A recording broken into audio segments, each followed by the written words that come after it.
10 নং প্রিলিমিনারি 5 নং ওয়ার্ড কর্তৃক আয়োজিত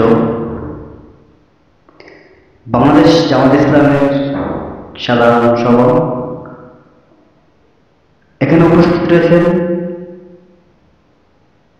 প্রিলিমিনারি ইউনিয়নের সম্মানিত সেক্রেটারি মোহাম্মদ হান্নান স্যার। এখানে আরো উপস্থিত রয়েছেন প্রিলিমিনারি ইউনিয়নের অন্যান্য বিভাগের সভাপতি ভেলুমি ইউনিয়ন মোহাম্মদ হেমায়েতুদ্দিনকে তার কোরআনের আলোচনা করার জন্য সবিনয় অনুরোধ করছি। আকামুস সালাহ ওয়া আতাউজ যাকাহ ওয়া আমারু বিল মা'রুফ ওয়া নাহাউ আনিল মুনকার। আল্লাহ রাব্বুল আলামিন বলেছেন, আমি যদি কোন ঈমানদারের হাতে রাষ্ট্র ক্ষমতা দেই তাহলে তারা প্রথম ক্ষমতা এসে যে কাজটা তারা করবে তার প্রথম কাজ হচ্ছে নামাজ প্রতিষ্ঠিত করা। কি করা বলেন?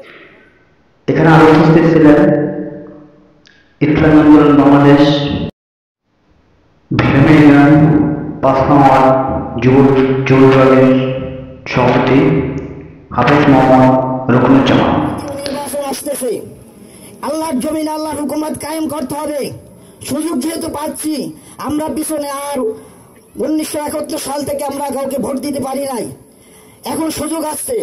ইসলামের পক্ষে আমাদের বিশ্বাস চরমনায় বলছে একটি বাক্স হবে, একটি বাক্স হওয়ার জন্য চেষ্টা করতেছে। আমরা একটি বাক্স, ইসলামের পক্ষে যদি বাক্স হয়, আমরা সকলে ইনশাআল্লাহ আগামী নির্বাচনে একটি বাক্সে হোক দাড়িওয়ালা হোক হাত পাকা, আমরা একটি বাক্সে আমরা ভোট দেবো। তো সবাই দিব ইনশাআল্লাহ? আমরা এই কজন ভোট দিতে হবে, ঘরে ঘরে পাড়ায় পাড়ায় মহল্লায় মসজিদে মন্দিরে সব জায়গায় আমাদের দাওয়াতি কাজ করতে হবে। আল্লাহর জমিনে আল্লাহর হুকুমত কায়েম করতে হবে ফরজ। সবাইকে উদ্দেশ্য করে গুরুত্বপূর্ণ কিছু কথা তুলে ধরলেন ভেলুমি ইউনিয়ন 5 নং ওয়ার্ডের সম্পাদক মোহাম্মদ আবুল কালাম রিয়াজ।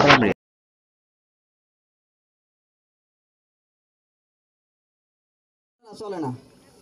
যে হুজুর বিয়ে পড়াইতে পারে, যে হুজুর আপনার সকল দায়িত্ব নিয়ে ইমামতি করতে পারে, যে হুজুর সমাজের উন্নয়নের কাজ করতে পারে, যে হুজুর ওই যে মানে কারোর অসুস্থ হলে পানি পড়া বলেন, যা কিছু দরকার হুজুরের কাছে যান। কেন যান? হুজুর সুদ খায় না, ঘুষ খায় না। এরপরে আমাদের সঙ্গে কথা বলবেন ভেলুমি ইউনিয়নের সম্মানিত সেক্রেটারি মোহাম্মদ হান্নান স্যার।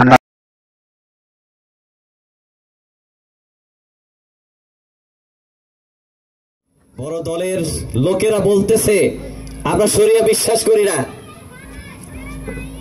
কোন ইমানদার কোন মুসলমান ওই দলের অনুসারী হতে পারে? আমি নাম বলবো না।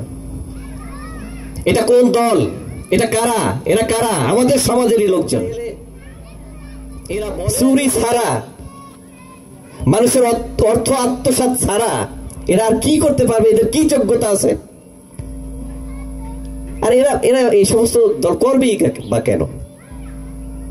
চুরির নিয়ত ছাড়া এরা এই সমস্ত দল করবেই বা কেন? এখন বলতে পারেন যে আমরা করি কেন? আমরা করি কি জন্য জানেন? আল্লাহ